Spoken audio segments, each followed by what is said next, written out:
All right, what is up, everybody? Welcome back here into a brand new podcast coming to Maher Media, Kicking It with Knuble, episode 1.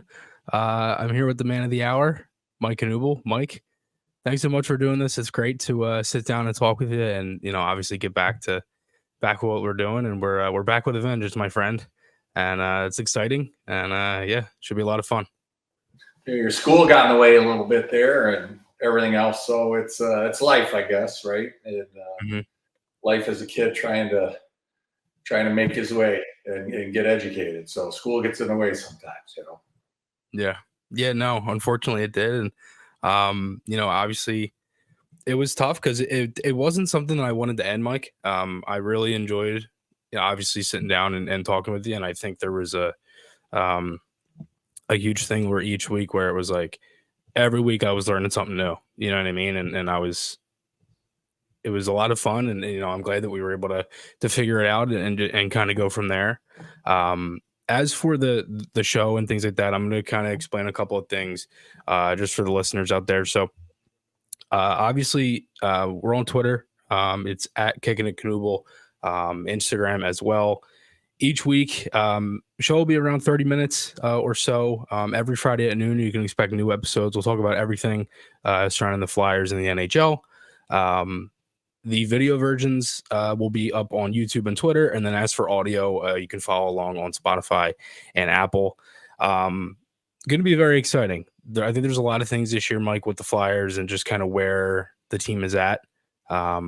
It's definitely an exciting season ahead. You have Michkov, right, which is a huge surprise. Everyone is stoked for that. Today, as we're recording this, was the first day of rookie camp, and there was a line outside the door. I can't tell you the last time there was a line outside the door of the practice facility. The next steps are ahead for the rebuild. What's something that you're most excited for this year in terms of either the pod, the Flyer season, whatever it is? Yeah, no, it's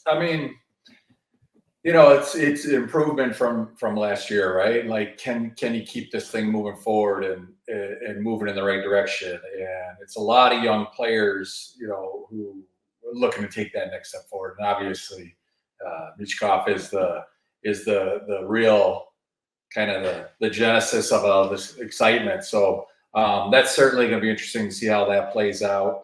What's going to happen in goal here? Obviously, the Carter Hart situation is just traumatic for any number of reasons. It's awful all the way around, but from the team perspective, it's like, what do you do to replace that, and how's that going to settle out, and he was such a mainstay there. So it's that's another tough question. It seems like there's always goaltending questions, right? And that's it always makes you uneasy when you have some goaltending questions like that, and who's going to take it over, and and will that be able to still, how big an influence is that? And then again, like we talked about, young players, can they keep progressing, and can the core group of the young players, can somebody come in and add to that core group, and will somebody fall behind a little bit, or how many of these guys can you keep moving forward? And so I think those are some interesting storylines, to follow here so far.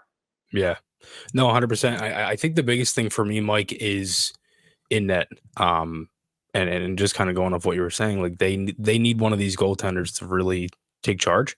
I think the hardest thing from last year was putting so much on Sam Ersson in the middle of the season when they were already in a playoff spot and they were already playing well. And the last game of Hart's career, which seems like his last game of his NHL career, was right after the Flyers. I mean, they were buzzing at that time. They had a 5-1 win over Dallas the night where Owen Tippett had that backhand spinorama goal. Yeah. Everything was going great, and they were, again, like they won 5 in a row, and it's like, all right, they're going into Colorado. And it was right before the All-Star break. They lost a couple of games. I think they won 5 and then lost 5 going into the break. And that was that last game that Hart played. And then you put so much pressure on Sam Ersson to be like, hey, we need you to kind of take us to the playoffs right now. And like, he's only played, I think at that time, maybe 30 something games, not even, maybe 25. So it's hard for that. And it's hard for a young goalie. And then you also have Fedotov, who came in the later part of the year, played in the last couple of games. He came in the worst stretch of last season. So I get what you're saying. It's kind of tough to kind of pinpoint where you know the goaltending is going to be. Do you have a set guy in your mind that you're like, hey, like I think this guy's going to be the starter, or do you feel like this is just going to kind of be like a 1A 1B situation all year? They both kind of split, see what Urson has, see what Fedotov has, and then the Flyers kind of go from there and make their choice. Yeah, I think, well, Erson's got a little bit better body of work, right? You get a little bit more of a sample size with him. You know, like when Hart was still there, and they probably, you budget in a certain amount of rest for Hart, a certain amount of games. Like, let's keep Sam in the certain window of games, and then when kind of the situation changed after the All-Star break, and then you thrust them into that, right? And then all of a sudden your plan goes out the window, Right. and so and then all of a sudden you're leaning on this guy, and he might not quite have been ready for that, and now you're leaning on him, and now in the weight, tiredness of the season, and then the weight of playoffs and the weight of every game meaning so much after the All-Star game starts to get you a little bit, and Fedotov came in a little bit late, I don't know, it's kind of an audition a little bit. So now you come into the season, are they 50-50? I don't know. Probably not, right? They're probably, Right. Erson's probably ahead, he's probably 65-35, or,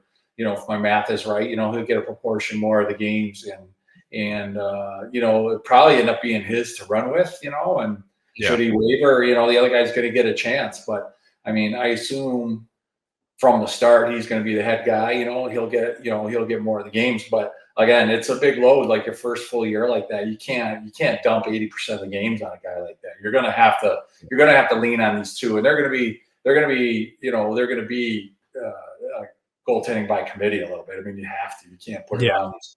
You don't even know what you have really. You've got to, none of them are proven enough. So you're gonna have to balance them out a little bit. It might be 65-35, but you're gonna have to get work out of both of them, substantial work out of each. Right.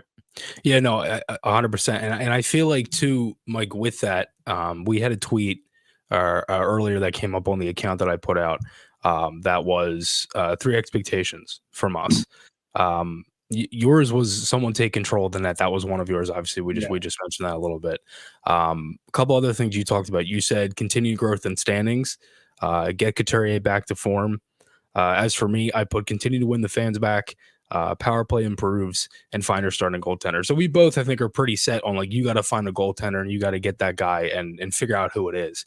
As for some of the other things here, find your starting goaltender. Obviously, we mentioned that. Continue to win the fans back. The power play improves. I'll start with those. I think the fans is getting there. I feel like, obviously with Michkov, you're going to have more of that. We'll talk about Matvei in a minute. I feel like the fans are obviously pumped. I think everybody's excited. Again, we just mentioned literally that there's a line outside of the practice facility. I think the last time that was there, Mike, was 2014. It was like one of the first camps I went to as a kid. Was probably the last time there was an actual line outside of the training center in Voorhees. And then the power play. Like, to me, the power play is a huge thing. I get a little critical, I think, with the power play and the Flyers management, in the sense of they've kind of preached accountability, and they've kind of said, we hold guys accountable and all that stuff, and you have a coach who really hones in on that and says that publicly, and then you keep the same guy that's coached your power play to be last in the last 3 years, or last 2 years, excuse me. But the Flyers have had the worst power play in the league last 3 years in a row. Same coach has coached it in the last 2 years, and that's Rocky Thompson. Do you feel like that there's a little bit of a disconnect there, and just in the sense of like, you're kind of preaching accountability with this guy, and it's not really working, and it's been proven that it's last. And I think you would agree with me that I personally don't think that the Flyers have a bad enough roster to be the last power play in the league, to be around 10-12%. Is that something you agree with or no? Well, I know Rocky, a bit as a coached against him in the American League, and good, smart hockey man, and it's it always. It's always, what is it? Is it coaching? Is it the personnel? What is it? And so you could argue that, even within the coaching staff, like they may work a little bit more together instead of it just being on Rocky or, and I know nothing that's going on in there, believe me. And but I've seen in other things, you might have somebody, give a little bit more of an opinion, but, as long as John is liking what he's preaching, then it's just probably finding a way. Do you deliver it different? Do you have meetings? Do you not have meetings? Do you have more meetings? Do you have less meetings? Do you have one-on-one meetings? Do you have more video? Do you have less video? So these things are being exhausted, but some of it's personnel. To me too, it's it just seems like goals are scored probably within a 10-foot radius of the crease, right? And statistics prove this. There's maybe you can go out 15 feet, kind of up to the hash marks. Yeah. For sure, maybe 6 or 7 feet inside the dot. So picture that little square. It's probably 35, 40 square feet. Like, it's not much, right? And so, maybe a 20 by 20 square, and you can snap it around the outside. You can have puck possession. You can do all this stuff. And if you're not getting shots from there, you're not getting second chances and second efforts from there, or tips or deflections or screens, you aren't going to be successful on a power play. You can go to what they call a spread and pass around the outside and try and exploit seams, but 40-foot pass followed by a 40-foot one-timer, goalies are, these days that's like picking cherries for them. It's continuously taking their eyes away. So to me, it's finding that person, like a James Van Riemsdyk type guy who's around the net, who's gonna, and is that guy on the roster. And if you are a young player and you're looking to get on the power play, why aren't you being that guy? Right. Why don't you say, like, hey, Rocky, I need to be this guy. Like, I see teams that have success with guys around there. A TJ Oshie's, getting high deflections in the slot, and you change how you're delivering. You got to change how you're delivering the puck to the net. It can't be just one timers and backdoor plays and trying to do that. You got to have some misdirection of the puck and a little bit of chaos in front of them, a little bit of sloppiness, and a little bit of creating your own messes in front of the crease, create your own chaos in front of the crease, and so, and then you could argue there's some personnel on that too, who's the guy that's going to be doing that for the Flyers, and so you can go around and around on this stuff, and it just depends what kind of side of the coin you land on, really. Right. Yeah, no, I feel like too, Mike, when I look at it, and I think I'm getting what you're saying, and I think part of my issue with the power play is the fact that the unit constantly changes. It's never like a set thing. If you go back to even when you were with the Flyers power play for a long time, you made your day in the NHL from being in front of the net and scoring a ton of goals in front of the net, and obviously power play goals, all that stuff. And I think you're right. I think one of the hardest things that I've seen the Flyers kind of go away from in the past couple of years is they constantly change the screen and who's in front of the net. Like, there's times where they'll use the double screen, and they'll have two guys that one will kind of sit in the slot and the other one will kind of move at the same time. Obviously you have an idea what I'm talking about. But yeah, you're right. I mean, I think a lot of it is they've changed quarterbacks too. It's in the past couple of years, off the top of my head, it's been Gostisbehere, Provorov, Sanheim, York, Drysdale. That's 5 guys right there off the top of my head. I mean, you should have pretty much one, you know what I mean? And again, like a team that you played for, the Washington Capitals, that's had so much success on the power play, have the same pretty much 7 guys on the power play, give or take, and a couple guys change. But it's been Carlson, Ovechkin, Backstrom, Wilson, Kuznetsov, Oshie. I mean, and obviously when you were there, you were in front of the net. So like, it's not, I feel like the Flyers kind of make it rocket science when it's not, you know what I mean? So I agree. I think one of the biggest things this year is trying to get the quarterback guy. That's my thing. I do agree with what you're saying. In net front, I think the biggest thing is trying to get that quarterback to run it and be able to be that mobile guy. Because obviously now you have Michkov, and he's a very explosive player, and you can kind of put him wherever. If you want to put him on the left flank where he can shoot, preferably I'd rather have him on the right side where he can rip the one-timer. But I feel like for me, like, again, I'd rather have the quarterback, and this kind of goes to my next question here. They have a lot of uncertainties on defense. You have, and we actually talked about this last time we were doing this show. And we talked about going into last season where we were like, what's going to happen with the D? And I thought the D actually had a solid season. Like, they had some good moments from their defensemen. I thought Travis Sanheim proved he could play. I thought Cam York really proved he looked like he could be a number 1 defenseman. Then you got Jamie Drysdale in the middle of January, and it was like, all right, like, they're kind of getting there. Obviously, you have some other guys, Sealer, Eric Johnson, they signed this summer, but nothing really changed with the Flyers roster. It's pretty much the same. They just added Michkov. The uncertainties on defense come in. You have 𝐊𝐍𝐔𝐑, who has an injury. He just got off core muscle surgery. The Flyers have never had anything good with that in the past. Giroux's had that and had issues. Kevin Hayes had that. Gossespierre, I believe Brian Elliott as well. You have Ristolainen, who was hurt. Can he come back and play? That's a big thing. And then Eric Johnson. To me, that's huge, Eric Johnson, because I feel like when I look at veterans and I look at guys that they brought in, guys like Mark Stahl last year, I know this is a really long-winded question, but when you look at those guys and you just see like that, those guys are really important to a room.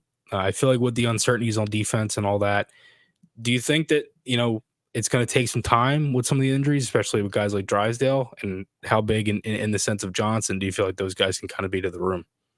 Well, regarding like Jamie 𝐊𝐿, like getting here, got to Philadelphia in January under these circumstances, and rushed in, and then he's not 100%, and had some core, had some really deep down injury issues that obviously needed some attention in the off season, right? So, obviously you get him with the intention that he's going to be your guy for a while, being, what is he, 20 years old or 21, whatever he is. Like it's, he's your guy that you're planning on having for a while. So again, there has to be some patience with that too. Like he's got to grow, and, is it going to be all aces right out of the gate? Probably not. He's going to make his share of mistakes, but the potential and what they're betting on is there, and and it's going to be a while before they go away from that, I would imagine. I mean, that's why you brought him here.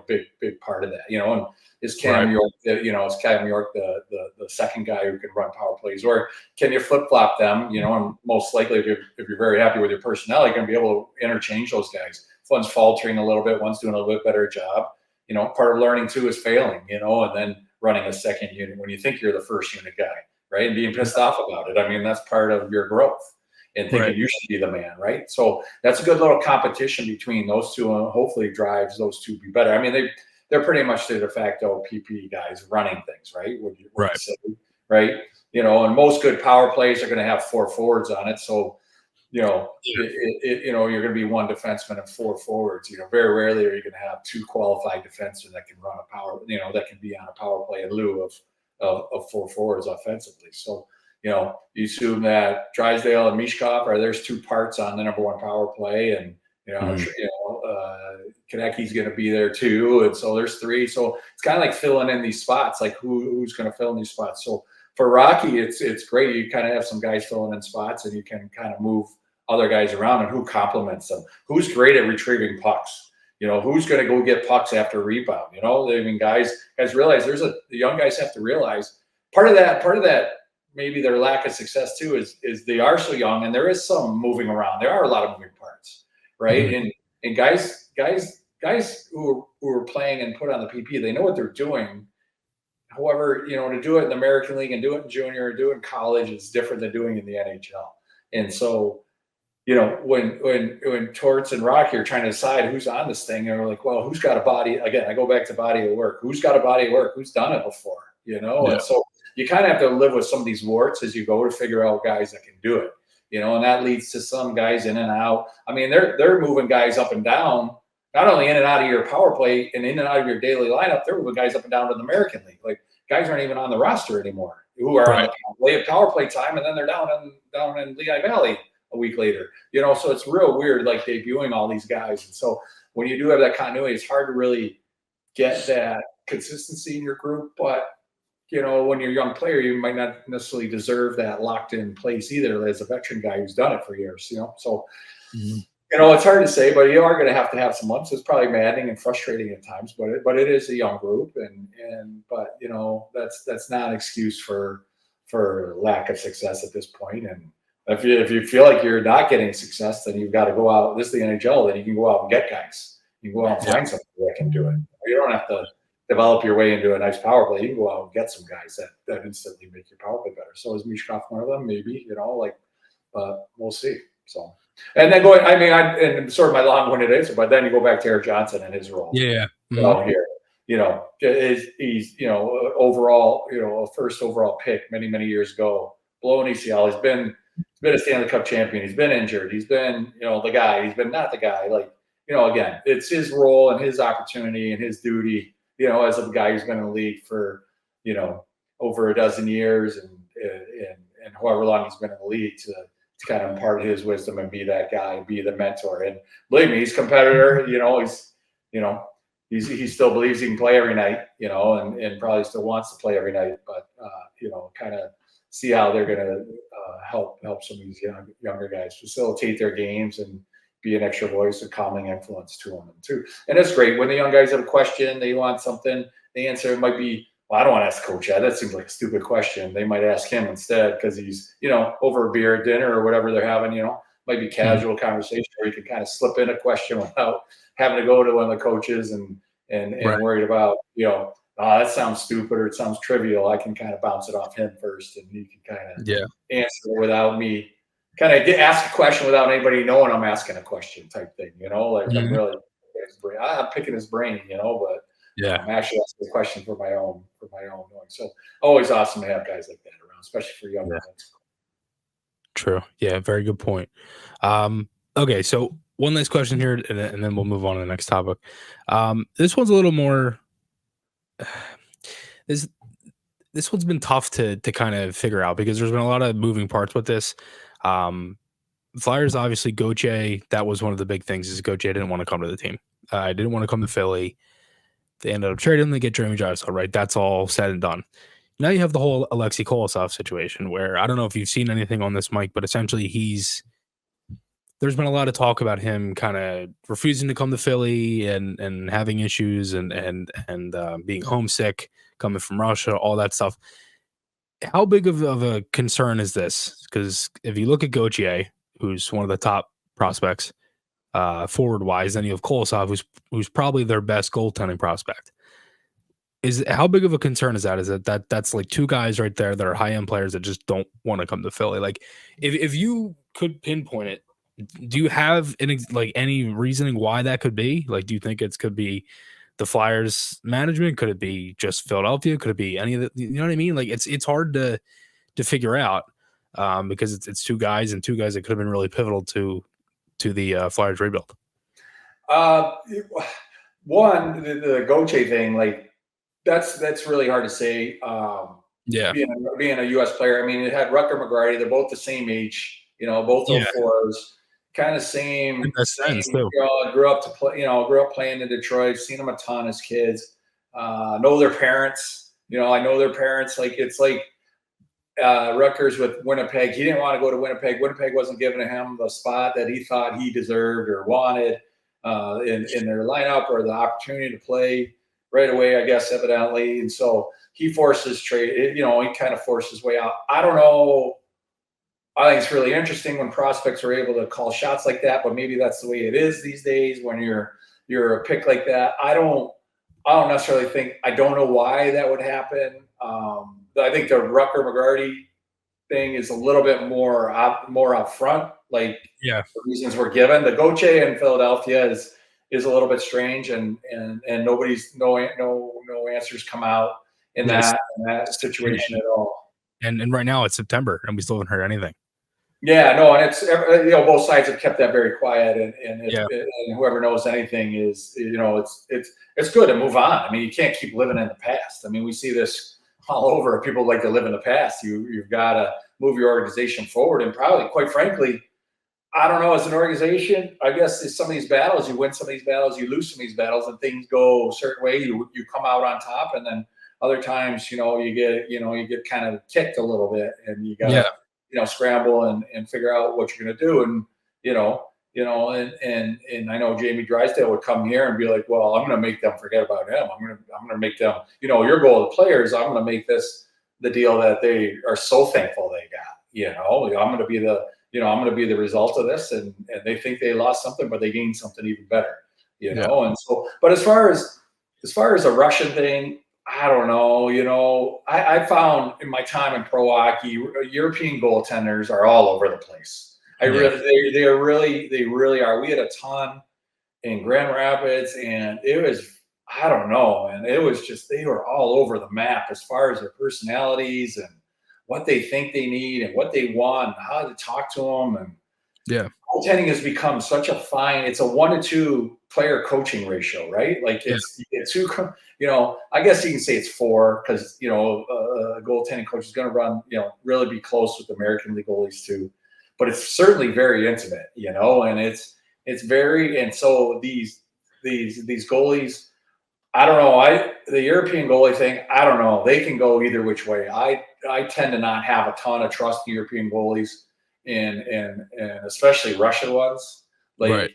I just, the way that system grows them up, and if they come over here and it's a different game, and I've heard too, of the Russian goalies to say the rink dimensions throw them off for a long time. They're uncomfortable, and people, goalie, they come over and they find an excuse for why things aren't going well for them, and quite frankly, and I've said this before about a lot of Europeans, like their life goal is not to play in the American League for the Lehigh Phantoms. It isn't, know. Frankly, they're like, well, if I'm not going to play in the NHL, then I'd rather just be at home. I've seen it between Czechs and Swedes. I totally get that angle. I 100% get that. Like if you were over there and the KHL was the best league in the world, and you're an American and you're going over to the KHL, and you're like, well, you can't play in St. Petersburg. You can't play on our team here. We're going to send you to Sochi or wherever. We're going to send you to some smaller town in Russia. You'd be like, I'm going back to the States. No way. I'm going to go play back. And I'd rather play in the American League in the States. If I can't play, if I'm going to play in the top league, that's one thing. If I'm going to play in their feeder league, I might not be super excited about that. So I wouldn't take that, and then you throw in the culture. You throw in all this stuff. If he's comfortable in the U.S., is he speaking? Does he want to speak? Does he want to assimilate? You have to assimilate a little bit, and you got to get on board with the culture. And same thing going over there. If you really fight the culture, you don't like to learn you don't like the food, you don't learn some of the language, you don't like just get along. It's hard. And I wouldn't necessarily think that's a dig on the Flyers. To me, that's a personality thing of a European goalie. And I'm sorry, all the European goalies out there, but that's what I've seen. I'm dealing with the 7 or 8 I've seen in pro hockey that they're really tricky. They're tricky to pin down. If it's not going their way, there's a lot of reasons that they can pull to like try and get out and figure out a way to get home or whatever. So that's my take on it. Right or wrong, that's what I think. Anyway, so I wouldn't say it's a dig on the Flyers per se. It's just I feel that's a personality quirk in my opinion. Okay, so we have Matvei Michkov and his arrival. Obviously, very anticipated, very exciting. Something that I don't think either. I wasn't expecting this now. I thought this was going to be like at least 2 more years down the line, probably 2026, something like that. But he's here. He's a Flyer. On the ice today, he already tried doing the Michigan, which was great to see. And apparently, Torts was looking at the coaching staff, and everyone was laughing at him, which was funny because obviously, Torts has had the whole thing with Zegras and the Michigan and all that. Michkov will make his debut. His technically his Flyers debut will be tomorrow night, Friday, in the rookie game versus the Rangers at PPL Center at 7:00. I'll just be blunt here, Mike. What's your expectation year one? Well, it's interesting, there's certainly excitement, right? So I can equate this probably 2-3 years ago, coming out of COVID, Lucas Raymond, who's a real nice player with the Detroit Red Wings now. Sure. And he came over from Sweden and went to the rookie, and it used to be, we'd have a rookie tournament in Traverse City, Michigan. So it'd be Toronto, Dallas, St. Louis, Minnesota, Detroit, and I forget one other team there, Columbus, which would be there. And they would have these games, and rookie games they're not, wild's not a term to describe them, but they're a little bit hectic. They're a little hectic and they're a little unorganized, and guys are kind of fired up and they're running around, and you have guys. So Lucas Raymond, for example, Michkov, they're playing in older leagues, right, which are a little bit calmer, a little more puck possession, older guys. They don't run kind of crazy, and this will be his first taste, right? So tomorrow you're playing in an unfamiliar building, and then some guys have contracts. Some guys are trying to find a contract. Some guys are trying to prove their point. Some guys are trying to, you have a bunch of guys who are in this middle and this mud trying to figure their way out. And this is going to be his first experience. And I remember when Lucas Raymond played in ours in Traverse City, he played St. Louis, and they had some older guys, and they were trying to Dakota Joshua, who just signed a nice contract in with Vancouver. He was a little bit on the older side for a rookie tournament, but okay. So, and then he had a couple guys that were maybe like a little more of the tougher persuasion, like to push guys around a little bit more. So you come in with a little bit of fanfare, there's going to be somebody there waiting for you. Like, okay, this isn't, like, oh, I can't wait to get a shot at this guy, right? So they quite frankly roughed up Lucas Raymond pretty good, to the point where the manager was like, "You're not playing again tomorrow. Like, you're not playing. You're not playing again in this game. So."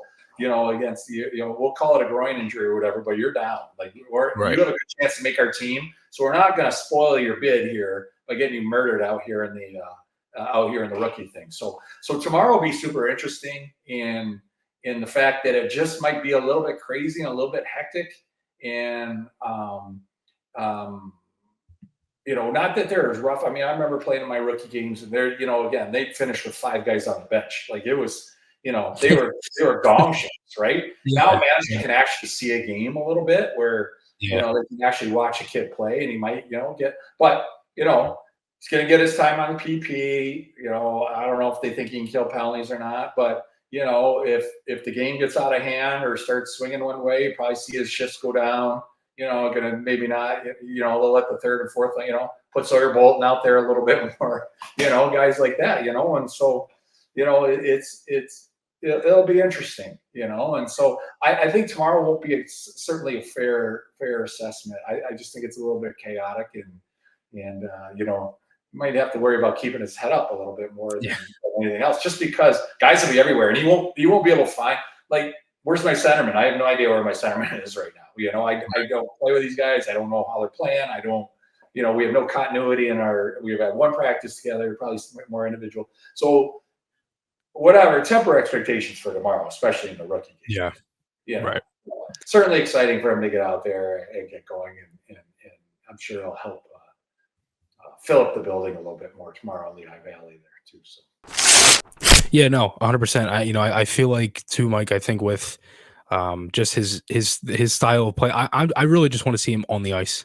You know what I mean? I'm still trying to I wasn't there today, but obviously there's videos of it. But I want to actually physically see it. You know what I mean? That's what I just want to see. I'm just like, all right, let me just see this kid on the ice. Like, I'm not expecting him to do much, because I remember last year. I mean, and it goes to what you were saying. Like, we actually interviewed Matteo Mann, who played in last year's rookie game, and he got hurt. He got hit by, I think he got hit or fought Matt Rempe. I can't remember which one it was. And obviously Rempe made a big story this year in the NHL and all that, and he couldn't play, and that's kind of what you're saying too, is guys are just going to go out there and try to make a statement, and it's one of those things where I really don't want him to get hurt, because the Flyers have never had any luck with injuries, and second, it would suck for it to not even be a preseason game. It's a rookie game. You know what I mean? So I get what you're saying. I think I'm in that same boat too. Well, you can't treat them with kid gloves. You got to put them out there, right? Yeah, that's right. Expose them enough, but don't overexpose, right? Exactly. You got to give him the game, give him the first one so he's fresh. I was just gonna say, and then let him watch the second one. There'll be value in him watching the second one too. Yeah. Say they don't play him in the second game, and to sit with somebody or sit with somebody in the coaching staff and talk about the game from seeing it up above and get more of an idea. Being out there in a smaller rink, and I used to have more time here. Well, now they're going to be like, hey, see that? You don't have the time anymore. Here's how you over here, this is how you gain quiet space. This is how you delay. This is, you're going to see more of this. Defensemen tend to play like this here. You can see it. There's an example. Now you see it right there in front of you. So, we'll probably even see his video. I imagine they'll run through his video the next morning, especially if he's not playing. Come in early. We'll talk to you. Let's go through your shifts, and talk about last night. And, for better, for worse, we're going to go through your shifts and talk about it. And then, keep you healthy. And we want you, pat him on the back. Hey, we really want you pushing for a spot in the main camp. So we're not going to play you tonight. We'll tell you why we're not playing you. We're not going to play you. We're going to go through your shifts, talk about it. And we're going to kind of break you in to this a little bit. Take your time with this a little bit, and see more for the NHL games, where it's a little more established and better players are playing, and it's a little calmer and a little more realistic. Okay, let's move on. We got a couple of fan questions here. Some things we kind of touched on a little bit, but we'll still answer them as well. Thank you to everybody for sending your questions. This one comes from Michael Reeves on Twitter. He said, "Is there any positive to having a look at Michkov at center?" And again, that's, I don't know. And do you may experiment this more as you get to camp and some of the camp scrimmages. You may say, hey, let's do him a day at, let's give him 2 days at center here. Yeah. There, again, it's like, it's opening your gift, at Christmas morning, and then getting it out of the box and be like, okay, how many ways can I play with this toy here? Right? So it's like, how many different things can I do with this toy? Right. So it's like, well, let's see what we do with, let's try this. Let's try this with this toy. Let's play this game. So they'll kind of tweak some things, experiment a little bit, and so there's value in everything. Now, if you get time, there's a value in exploring everything. Absolutely. I feel like, especially too, Mike, because you don't have to be good yet. You know what I mean? It's not like the whole city is like waiting on you. Like, this is cup or bust season. Like, no, like, you're still rebuilding. You're still trying to figure everything out. Like, I said it months ago. I said, why not try him at center? I mean, he has the talent. I mean, really, if you have to teach him faceoffs and obviously defensive play, but that's with every player, and that's what every guy coming over the NHL and all that too. You have to, do everything 200-foot game. So I'm all for that, if I'm being totally honest. This next one comes from Nordique on Twitter. He said, do you think 𝐅𝐸𝐿 and 𝐊𝐸𝐿 will take the next steps, or do you think 𝐅𝐸𝐿 will start or fringe start with 𝐊𝐸𝐿? I feel like the guy right now is 𝐅𝐸𝐿. That's my guy going into the year. What do you think? Well, I think we touched on that in the beginning. I think, I still think that 𝐊𝐸𝐿's going to get a number of his touches. Like, he'll have plenty of starts. I don't think they're gonna have him sitting around. They need him to play too. They still have to see what they have in him, right? They need him to play. So, say in the month of October, November, if there's roughly 26 games, 13 a month, they're probably going to be, 𝐅𝐸𝐿 probably get 17 starts and he's going to get 14. I don't know. Was that 31 games? It'll be, 18, 15, something like that. Like, they'll probably go pretty much as is. And, for sure, back-to-back games, they're both getting one, right? They're not going to tax anybody. You don't have to lean on anybody. You got 3 and 4. One's going to get 2. One's getting 1. So, which is good as a goalie, as a younger goalie, and whether they communicate this. And again, we go back to the goalies. I told you, it's a very intimate position these days. And your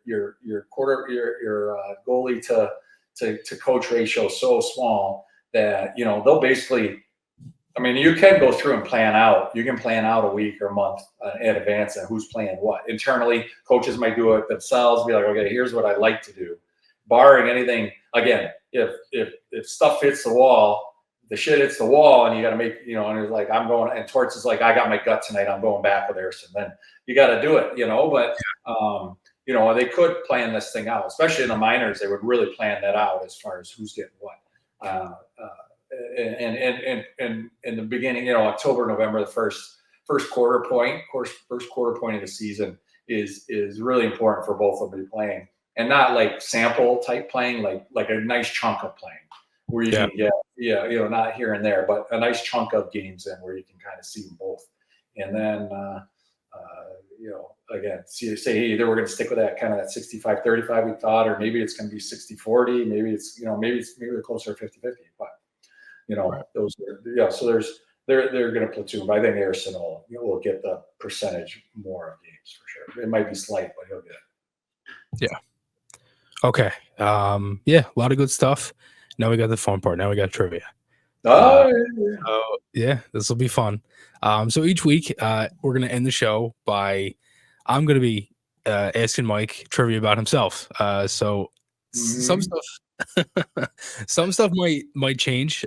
We might do like maybe Puck Doku. I know we did that before. We might do some other stuff, but for the most part, it might be trivia. So here we go. Episode 1.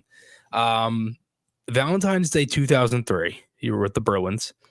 You broke an NHL record, scoring the fastest 2 goals by a single player to start a game. How many seconds did it take you to do it? You had to start off with the easiest one. It's the only thing, the only trivia that I actually tell people that, hey, I got this. You know this one? Yeah. Jeez, I got the video. Yeah. And So it's 2 goals in 27 seconds. Yes. First one was 17 seconds. The second one was 10 seconds later. On Robert Luongo. Yeah. As soon as anybody says Valentine's Day 2003, I'm like, you know what it is. Got it. Yeah. Okay. Yeah, it was one was kind of slapped out of the air. I should. It was. That was sweet. It was kind of like, yeah. It was kind of like a baseball bunt. Like, yeah. Like it hit him, and then I kind of like bunted it out of the air. But I thought for sure his hat trick that night. I think we were down 4-2 after the first period, and now after being up. But and it was sweet. And I don't know. I haven't been in the Hockey Hall of Fame in Toronto. You pay to go in, and then you go through this little turnstile thing, and then it's like immediately down to the left. Like you walk in the door, it's like right at 11:30 on the clock, like right in front of you to the left, and that's where it's got a list of some random records, and that's where I'm nice. So when people go there, I tell them first thing, go look at my record right when you pay. It's like right there. You can't miss it. You can't get lost in the Hall of Fame. It's like literally by the front. So right, you had to start off. That might be a 1 out of 10 on the easiest. I had to. I know. I had to start with the good one. But it's great. I'm super proud. That's one of my more proud things is to actually have a record in the Hall of Fame. So then when you get some of these, quick, like something pings on your phone about somebody's game. Oh, so-and-so scored in 15 seconds, whatever. I'm like, change them up, coach, change them up. So for some reason, our coach left this out there. I don't know if it was Mike. Was it Mike Sullivan? Could have been Sully or. Yeah, it could have been Mike Sullivan, who was our coach at the time. I think so. Maybe Robbie Fatorik. I don't know. Yeah.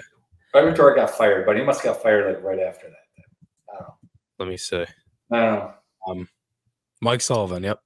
Was it Sullivan? Yeah. 2003. Yep. Yeah. So Sully was Oh yeah, because yep. So Sully came in. Yeah.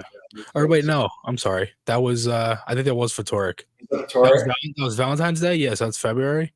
Yeah. So he got fired maybe like March of 2003. Then Sully came for the rest of that year, and then the following year. So yeah. Gotcha. I lost my dates. All my dates messed up. Yeah. All good. Yeah, Mike, this was great. How we feeling after episode 1? Super. Feel awesome. Feel energized. There we go. Yeah, thanks everybody again for all the support as always. Make sure to check out Kickin It With Knuble all over social media. Thank you guys so much for all the support getting up to episode 1. And we'll talk to you guys all again next week. See you guys. See ya.